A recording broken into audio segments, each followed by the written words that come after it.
Assalamualaikum warahmatullahi wabarakatuh. Perkenalkan, nama saya Alex Aziz Pratama dengan NPM 19210100128, Fakultas Syariah, Prodi Hukum Keluarga Islam, UIN Raden Intan Lampung. Baiklah, saya di sini KKN DR 226 dengan dosen pengampu Bapak Muhammad Irfan SHMH. Pekon Tebaliok adalah salah satu pekon yang terletak di Jalan Suwoh, tepatnya di Kecamatan Batubrak, Kabupaten Lampung Barat.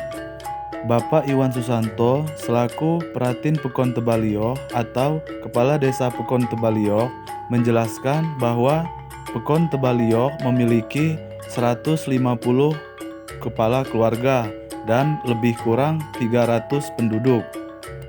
Sumber daya alam Pekon Tebaliok dan mata pencaharian masyarakat Pekon Tebaliok mayoritas pekebun dan petani.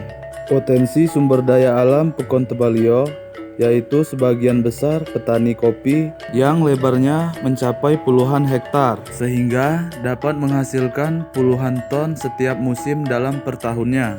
Biji kopi yang terkenal dari Kabupaten Lampung Barat ialah kopi Robusta yang sudah terpercaya dan dapat diimpor ke berbagai penjuru. Contohnya di kota-kota besar hingga mencapai ke berbagai mancanegara. Selain biji kopi Robusta, potensi sumber daya alam Pekon Tebaliok ialah tanaman-tanaman muda seperti sayur mayur. Contohnya seperti bawang, cabai, tomat, hingga sayur-mayuran lainnya.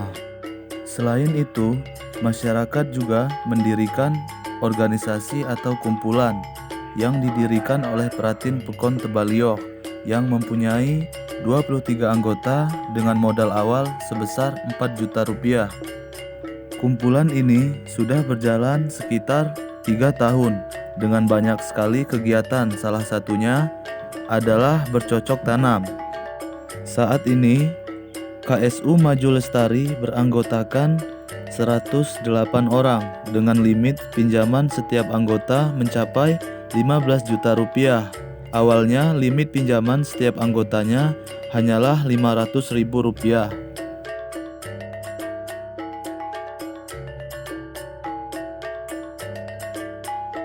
Terima kasih telah menonton video ini. Semoga bermanfaat untuk kita semua.